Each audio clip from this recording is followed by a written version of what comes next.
Hello, welcome to this video. এই ভিডিওতে আমরা শিখব সর্বজনীন গেট অর্থাৎ ন্যান্ড এবং নর এই সর্বজনীন গেট কেন বলা হয় এটি আমরা শিখব। আসলে ন্যান্ড এবং নর গেটকে সর্বজনীন গেট বলা হয় কেননা এই দুইটি গেট দিয়ে আমরা মৌলিক গেটগুলোকে অঙ্কন করতে পারি। আর আমরা জানি মৌলিক গেট দিয়ে পৃথিবীর যে কোনো গেটকে অঙ্কন করা সম্ভব হয়। অর্থাৎ পক্ষান্তরে বলতে গেলে যেই গেট দিয়ে সমস্ত গেট অঙ্কন করা যায় অর্থাৎ মৌলিক গেটকে অঙ্কন করা যায় তাকে সর্বজনীন গেট বলা হয়। তো এখানে দেখো আমি ন্যান্ড গেট এবং নর গেট লিখে নিয়েছি এবং এখানে not gate, and gate, or gate লিখে নিয়েছি, পাশাপাশি তাদের লজিক গেট এবং তাদের ফাংশনগুলো আমি এখানে লিখে নিয়েছি বোঝার সুবিধার্থে। এখন আমি প্রথমে আঁকতে চলেছি যে নট গেট অঙ্কন করব, অর্থাৎ এই ন্যান্ড গেট এবং নর গেট দিয়েই এই তিনটি গেটকে আমি এখন অঙ্কন করে দেখাবো। যদি অঙ্কন করতে পারি তাহলেই এই দুটি গেটকে আমরা সর্বজনীন গেট বলবো। অনেক সময় আমাদের পরীক্ষায় আসে যে কেন সর্বজনীন গেট, এটা ব্যাখ্যা করো। ওই ব্যাখ্যাতে আমরা যদি চিত্রগুলো দিয়ে দিই অবশ্যই আমরা ফুল মার্ক পাবো ইনশাল্লাহ। এখন দেখো ন্যান্ড গেট দিয়ে আমি যদি নট গেট আঁকি, ন্যান্ড গেটের চিত্রটা কী ছিল, এমন ছিল।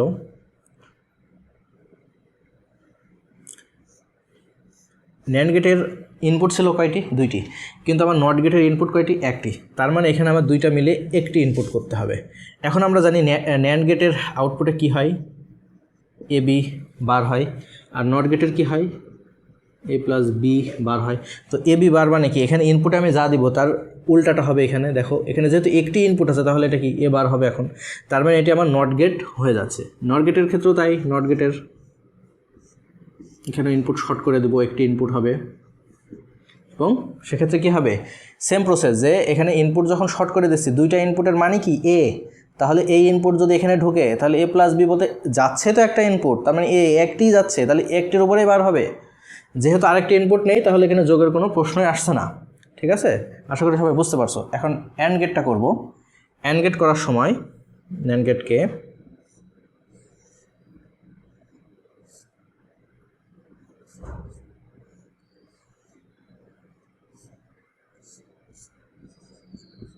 অ্যান্ড গেটের ইনপুট কয়টি? দুইটি।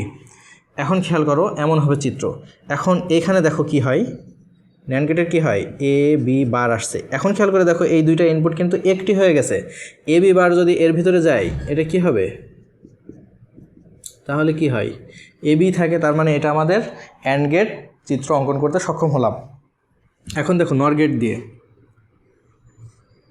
নর গেটের কিন্তু এইরকমই চিত্র হবে না, এখানে একটু ভিন্ন হবে চিত্রটা।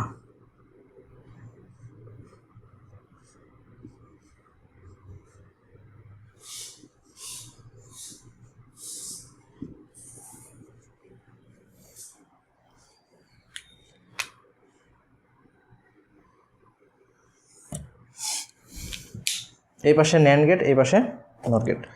এখন খেয়াল করো, আমি যখন এ দিচ্ছি এখানে কি পাচ্ছি বলো তো, এ বার পাচ্ছি, কারণ যেহেতু একটি ইনপুট এখানে নট আছে, তার মানে নটের মতো কাজ করতেছে একটি ইনপুট বলে।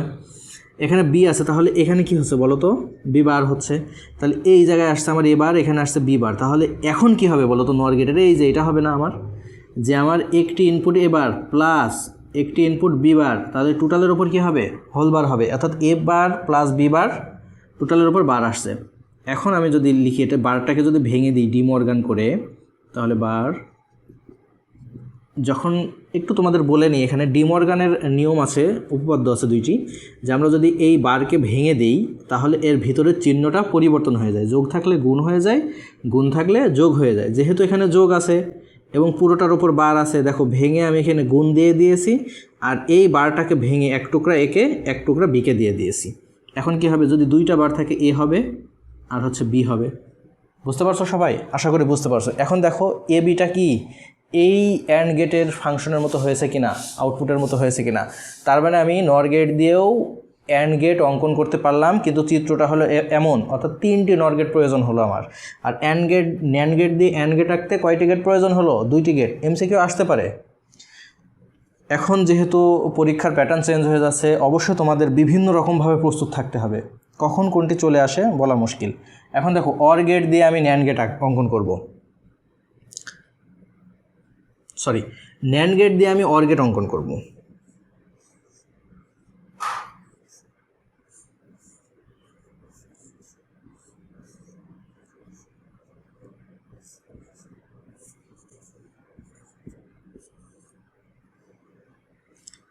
এখন খেয়াল করে দেখো তো, এই যে চিত্রটা আঁকলাম এটা একটু পরিচিত পরিচিত মনে হচ্ছে, তাই না? কেননা দেখো একটু আগে কিন্তু আমি এখানে আঁকলাম, এই চিত্রটাই জাস্ট এখানে আঁকছি, তাই না? তাহলে এখানে কি হবে এ বার, এখানে কি হবে বি বার, কিন্তু এটি হচ্ছে ন্যান্ড, এটা কি নর দিয়ে, তাই না? এখন দেখো এ বার এবং বি বার, এখন এই যে এ বার এবং বি বার যাচ্ছে অ্যান্ড গেটে, তাহলে কি হবে এ বার ডট বি বার টোটালের ওপরে বার হোল বার হয়ে যাচ্ছে, তাই না? এরপর আমি যদি বারটা ভেঙে দিই তাহলে কি হবে বলো তো? এর আগে কিন্তু আমি শিখলাম যদি যোগ থাকে গুণ হয়ে যায়, গুণ থাকলে কি হয়ে যাবে যোগ হয়ে যাবে, এবং এর উপরে তো আছেই এই বারটা এবার টুকরা টুকরা হয়ে যাবে, একটা টুকরা এ পাবে এক টুকরা বি পাবে। দেখো আমরা এই সর্বজনীন গেট শেখার সাথে সাথে কিন্তু আমরা কি এই যে ডি মর্গানের একটু উপপাদ্য মানে দুইটা উপপাদ্য আমরা কি করলাম শিখে ফেলছি, তাই না? দেখো এই যে এখন দেখো আমি এ প্লাস বি পেলাম, অর্থাৎ এটি আমার কি এই যে অর গেটকে নির্দেশ করছে, তার মানে এর আউটপুটটা কি অর গেটের মতো, আমি এ এবং বি ইনপুটে দিচ্ছি এবং আউটপুটটা কি পাচ্ছি অর গেট। তাহলে এই তিনটি অ্যান্ড গেট মিলে আমার ন্যান্ড গেট মিলে কি হচ্ছে অর গেট তৈরি হচ্ছে। এরপরে দেখো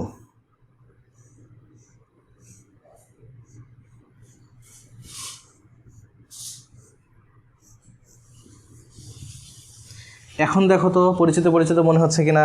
এই গেট কিন্তু দেখো এইভাবে চিত্র রাখছি, তাহলে একটু খেয়াল করে তো অল্টারনেট হচ্ছে কি না? অল্টারনেট হচ্ছে। অ্যান্ড কখন কোনটা কোথায় অল্টারনেট হবে ভিডিওর শেষে আমি তোমাদের বলতেছি, একটু ভিডিওটি দেখো তোমরা। দেখো এ এবং বি যখন যাচ্ছে এখানে কি হচ্ছে এ প্লাস বি বার হচ্ছে, এখন এখানে যখন যাচ্ছে তখন কি টোটালটার উপরে বার হয়ে যাচ্ছে, এবং টোটাল বার হয়ে গেলে কি হয়ে যায় আমার বারে বারে কেটে যেয়ে শুধু ওইটাই থাকছে, অর্থাৎ অর পাচ্ছি।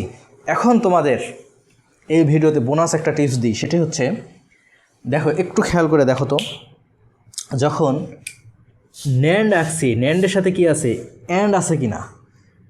এই ন্যান্ড দিয়ে যখন অ্যান্ড আঁকছি মানে অ্যান্ডের সাথে ন্যান্ডের একটা মিল আছে কিনা বলো তো? মনে হচ্ছে যেন ভাই ভাই মতো, তাই না? তো অনেকটা কাছাকাছি শুনতে মনে হচ্ছে। যখন কাছাকাছি শুনতে মনে হবে কোনো দুইটা গেট, তখন আমরা মনে রাখার সুবিধার্থে এইভাবে অঙ্কন করব, ঠিক আছে? পাশাপাশি অঙ্কন করব। আবার খেয়াল করে দেখো তো, এই নর এবং অর যখন বলতেছি অর নর পাশাপাশি মনে হচ্ছে শুনতে, তখনও আমরা দেখো যখন এই দুজনের যখন আঁকবো তখন কি হবে পাশাপাশি অঙ্কন করব। এবং আরেকটি চিত্র আমাদের মনে রাখতে হবে যে দুইটা উপরে এবং কি আরেকটি পাশে, এই চিত্রটা মনে রাখলে একটি যদি আমি অঙ্কন করতে পারি অ্যান্ড দিয়ে, মনে করো ন্যান্ড দিয়ে অ্যান্ড আমি অঙ্কন করতে পারলাম, তাহলে এই নর দিয়ে অ্যান্ড তো আমি অঙ্কন করতে পারবো যে অন্য আরেকটা যে চিত্র আছে সেইটি হবে, তাই না? আমাদের দেখো এই দুজনের ক্ষেত্রে কি শুধু এই দুইটা লেআউটই ব্যবহার হচ্ছে, দুইটা চিত্রই ব্যবহার হচ্ছে, কোনটা কখন কার সাথে হবে এটা শুধু একটু টিক্স খাটাও যে ন্যান্ডের সাথে অ্যান্ড আছে মানে কি অ্যান্ড করার সময় পাশাপাশি হবে, আর অন্যটার বেলায় ওইভাবে হয়ে যাবে। তো অরের ক্ষেত্রে অরের সাথে নর আছে, তার মানে আমি চিন্তা করবো যে পাশাপাশি দিব। বুঝতে পারছো সবাই? আশা করি সবাই বুঝতে পারছো যে সর্বজনীন গেট কেন বলে। এবং তোমাদের আরেকটু জিনিস বলে নিই, সেটি হচ্ছে যখন পরীক্ষায় আসবে যে কেন বা এরকম যদি চিত্র আঁকতে বলে, তখন তোমাদের বোঝার সুবিধার্থে তোমরা যদি এইগুলো না দাও, তুমি যদি 100% শিওর না থাকো যে এইগুলো আমার ভুল হতে পারে, সেক্ষেত্রে আমি তোমাকে বলবো, সাজেশন দিব যে এইগুলো দেওয়ার দরকার নেই, তুমি শুধু এ বি দিয়ে দাও, লাস্টে তুমি শুধু হচ্ছে এ বি দিয়ে দাও, তাই না? তুমি তো অ্যান্ড গেট, আর যদি মনে না থাকে তোমার এখানে দেওয়ার দরকার নাই, ঠিক আছে? তবে দিলে তো অবশ্যই ভালো। এই যে ভিতরের এইগুলো তুমি যদি ক্যালকুলেশন করে বসাতে না পারো সমস্যা নেই, তুমি শুধু ফাইনাল এটা অর্থাৎ অ্যান্ডের ক্ষেত্রে কোনটা আছে সেটা তো বসাতে পারবে, সেটা দাও। তো এই ভিডিও থেকে আশা করি তোমরা বুঝতে পারলে সর্বজনীন গেট। যদি ভিডিওটি ভালো লেগে থাকে তোমরা অবশ্যই, আমি আশা করবো তোমরা ভিডিওর কমেন্ট সেকশনে কমেন্ট করো এবং ভিডিওটি লাইক করো, শেয়ার করো। আর যদি এই ধরনের ভিডিও তোমাদের ভালো লেগে থাকে অবশ্যই সাবস্ক্রাইব করে রাখো, পরবর্তীতে যদি নতুন কোনো ভিডিও আসে অবশ্যই যেন তোমরা আগে পাও। আর ভিডিওতে যদি বুঝতে কোনো সমস্যা হয় অবশ্যই কমেন্ট সেকশনে কমেন্ট করো, কি বুঝতে সমস্যা হয় বা কোন ধরনের ভিডিও তোমরা পেতে চাও। ধন্যবাদ সবাইকে।